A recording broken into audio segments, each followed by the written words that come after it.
Ini berhitung matang, nggak boleh kalah. Kalau kalah masuk penjara. Itu fakta politik Itu apa? fakta politik. Fakta politik. Terima kasih kepada Budi Ari, Ketua Projo, yang kini dapat hadiah Menkominfo. Kalah 2024, masuk penjara. Kalah di Pilpres 2024, akan masuk penjara. Kalau kita nggak bisa berkuasa, kita ikut yang berkuasa. Iya. Itu aja. Itu aja. Ah, ini mumpung Bang Ray ngomong karir ini. Saya bilang 2024 ini saya hakul yakin semua kekuatan termasuk partai politik sangat berhitung dan berhati-hati. Mengapa? Karena kalau kalah meleset bos masuk Iya. penjara. Hah? Apa? Kalau kalah masuk penjara ini. Kenapa begitu? Kenapa, Bang? Loh, masalahnya banyak semuanya kan, semua politik. Ya. Oh. Jadi cari suaka bersama-sama. Penegakan hukum itu ditentukan oleh kemenangan politik. Bukan, maksud saya, kita kan tahu lah, kita nggak usah bukan ya? pura-pura dalam perahu nih. Berarti keputut. Begini, semua partai politik ini kan bermasalah. Ini jadi Oh, headline iya, ini. iya. Headline. Iya kan, Headline semua. ini. Jadi partai Pak Idam politik nih, gitu. Pak Idam. 2024 Iya, ini iya, semua iya. partai politik pasti berhitung matang, nggak boleh kalah. Kalau kalah masuk penjara. Itu fakta politik Itu apa? fakta politik. Fakta politik. Bukan agenda politik Projo. Bukan, itu fakta politik. Jangan-jangan ini pesan Pak Jokowi untuk orang-orang.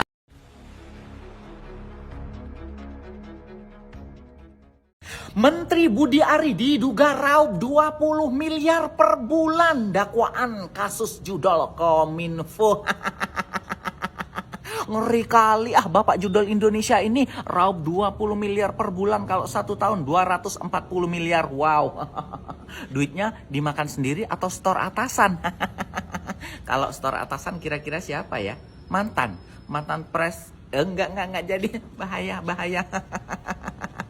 Jadi Bapak Budi Ari ini diduga membackingi judol, situs-situs judol yang ada di Indonesia.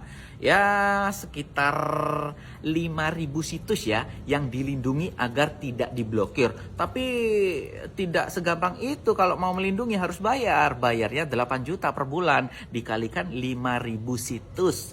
Ya 40 miliar lah sebulan. 20 miliarnya untuk Bapak Budi Ari, 20 miliarnya untuk anak buah yang melakukan kegiatan itu ya. Saat jadi Menteri Kominfo, Bapak Ari ini bersentuhan dengan judol. Sekarang Bapak Budi Ari ini kan Menteri Koperasi. Aduh, bisa-bisa nih pinjol. Saat Kominfo judol, saat Menteri Koperasi pinjol. Aduh Bapak Prabowo, tolong. Udah copot aja Bapak Menteri Budi Ari ini, karena dia memegang Koperasi Merah Putih. Duitnya banyak, anggarannya banyak. Jangan-jangan duitnya nanti nggak turun ke bawah, duitnya dibuat pinjol. Aduh, tolong Bapak Presiden ya, biar masyarakat itu tidak bertanya-tanya gimana sih statusnya Bapak Menteri ini, gimana itu modelannya dia. Lekas ditindak aja, diperiksa aja, biar masyarakat tidak berpikiran buruk kepada Bapak Menteri Budi Ari. Kalau memang dia tidak bersalah, alhamdulillah. Kalau memang bersalah, ya penjaralah. Judol. Enggak, judol kan waktu di Kominfo, sekarang pinjol. Enak ya, anggaran Koperasi Merah Putih dibuat pinjol, Pak.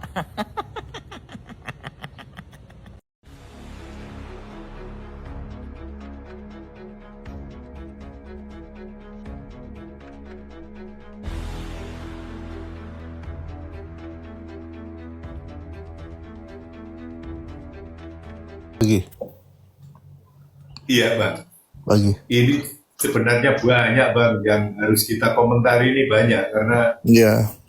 ya memang fenomena di Indonesia ini kan setiap hari itu selalu berganti. Mulai Menteri Koperasi yang akan melaksanakan program Koperasi Merah Putih tersandung di judi online ya. Dia nerima 50% dari pemblokiran nanti buka kembali ini kan dapat 50% dia ya dari uang sogok itu. Satu itu. Yang kedua, Menteri Agama kita juga tersandung dengan kuota haji, dana haji dan sebagainya. Ya, ini menteri-menteri yang jangan, tapi sampai hari ini memang Pak Prabowo kayaknya masih memberi toleransi ya, Jay.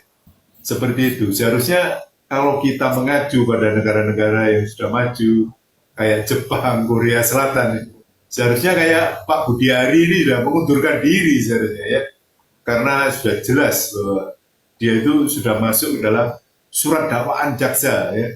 Sampai Pak Mahfud MD semalam ngomong bahwa wah ini kalau masih muter-muter maunya itu menghindari seakan-akan dia tidak terlibat, wah ini kan gimana hukum kita ya, padahal anak buahnya sudah ditahan itu. Seperti itu Bang Indomie. Silakan Bang, mau komentarin yang mana? Silakan. Ya, komentari sesuai topik. Saya mau komentari sesuai dengan topik awal dari Bang Altro tentang 19 juta lapangan pekerjaan yang dijanjikan Gibran. Ya, Jadi, betul, silakan. ada istilah kalau di bahasa Jawa ya mungkin namanya bibit, bebet, bobot. Mungkin kan Bang Altro orang Jawa juga jadi mengerti ya Bang ya istilah itu ya. Istilah bibit, bebet, bobot. Lah, Gibran menjanjikan 19 juta lapangan pekerjaan lah. Terus masalahnya di mana Bang?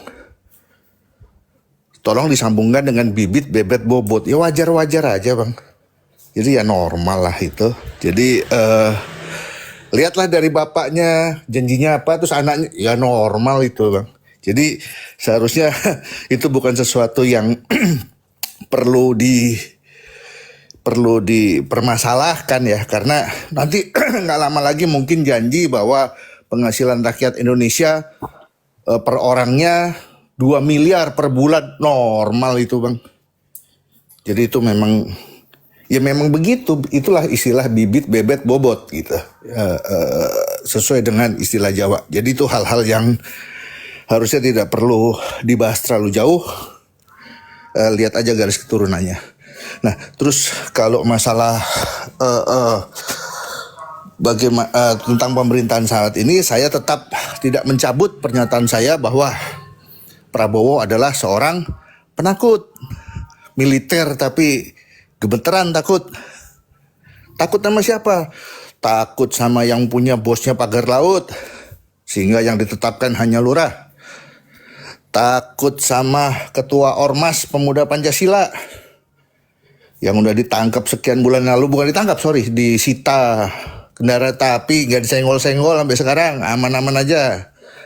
Takut sama Ridwan Kamil yang udah disita juga sama KPK tapi tidak berani sentuh. Takut sama berbagai menteri-menteri titipan. Udah Budi Ari, Erick Thohir, banyak itu. Tapi ya nggak berani disenggol. Kenapa? Karena dia adalah militer paling penakut yang saya pernah tahu. Semoga beliau dengar supaya menjadi motivasi supaya tidak menjadi orang yang penakut lagi. Itu aja mungkin Bang, karena udah terlalu siang. Ya, terima kasih Bang Indomie ya. Ya mudah-mudahan Bang kita Izin closing, Mas. ya kita awali dari itu ya Bang. Oke, siap. Bagian ya. Ya, dari Wong Edan kita 1 menit closing statement ya. 1 menit aja biar semua kebagian. Silakan Wong Edan Ya dimulai. Bang, terima kasih Bang. Jadi gini Bang, saya itu berada di naungan LIRA, Lumbung Informasi Rakyat. Jadi apa yang saya sampaikan terkait dengan pupuk itu juga kita sudah koordinasi dengan seluruh DPD yang ada di Jawa Timur. Itu Bang, betul.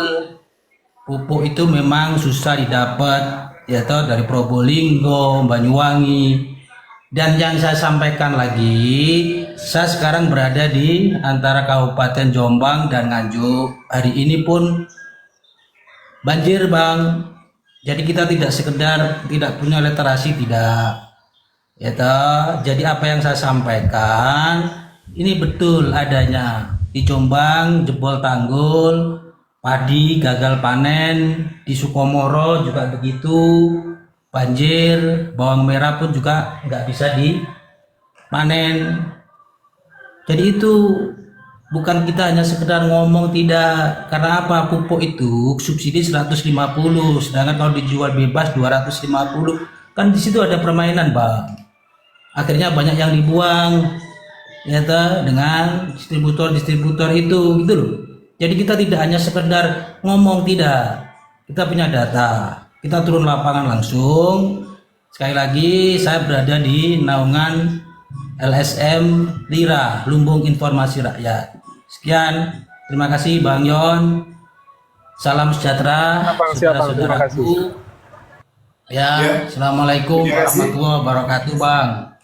Ya, waalaikumsalam. Terima kasih, Bang Widan. Silakan Bang Yon, 1 menit closing statement. Oke, ya semua pada dasarnya berharap ada perbaikan-perbaikan yang lebih maksimal lagi ya di pemerintahan Pak Prabowo.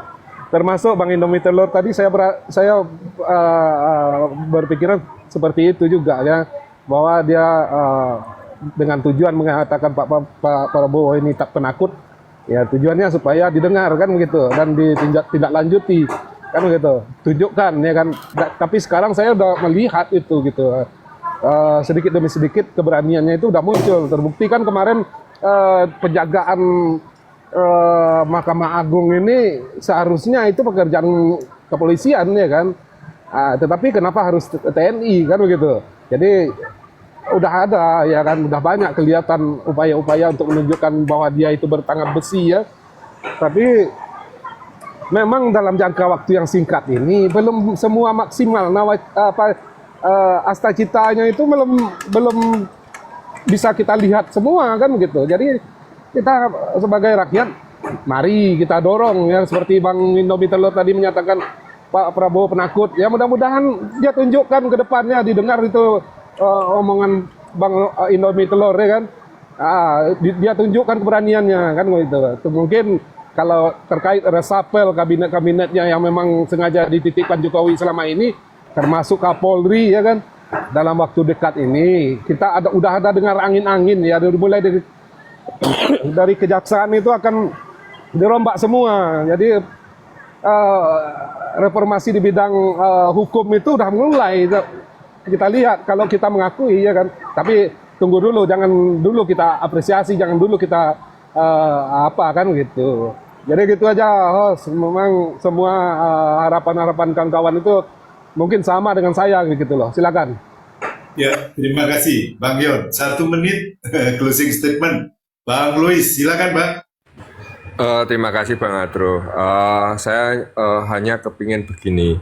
Ayolah pemerintah, kamu jangan tidur aja dan kamu hitung-hitung dulu. Kalau nggak punya kalkulator, tak pinjemilah. Kalau nggak punya laptop, saya ada. Saya teknisi IT ya. Kalau nggak ada komputer, saya juga ada itu. Nanti tak solderin. Nah, untuk investor biar datang ke Indonesia, janganlah jadi produksi berbiaya tinggi. Guidance-nya adalah pasar, ya kan? Kita jangan omon-omon, kita hitunglah semuanya. Biaya-biaya tinggi itu, kalau kita hitung lagi, mesti akan tercapai itu. Yang dibutuhkan bukan hanya nanti investor datang banyak juga, tetapi juga hilirisasi juga harus dibutuhkan juga. Mengapa saya soroti ini? Ya, tolonglah. Ini ekonomi belum dibahas, hanya yang korupsi dan pihak hukum dan lainnya. Tetapi hukum di bidang investasi dan tenaga kerja yang akan menjadi lowongan pekerjaan yang tinggi, yang notabene saya di Bali, yang orang turis, orang luar itu mengatakan seperti itu, berarti ada yang salah ini. Tolong diperbaiki dan cepat-cepat diperbaiki karena rakyat sudah menderita, rakyat kepingin mendapatkan manfaat. Itu aja Bang Adro, terima kasih. Ya, terima kasih Bang Louis. Bang Muhas, closing statement 1 menit Bang. Silakan Bang Muhas.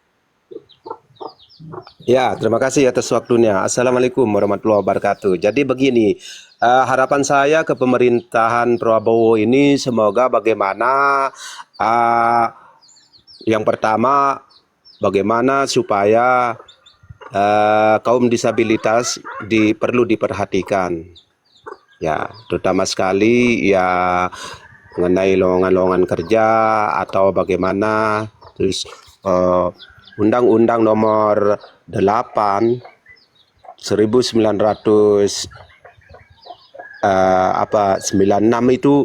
itu harus dituangkan itu di dalam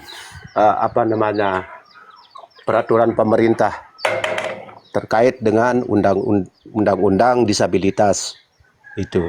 Jadi hak-hak disabilitas itu harus tersalurkan itu, makanya harapan saya ke depannya semoga betul-betul disabilitas ini diperhatikan. Cuman itu aja, host. Ya, terima kasih. Ya. Terima kasih, Bang Muas. Bang Indomie, 1 menit closing statement, Bang. Silakan, Bang Indomie.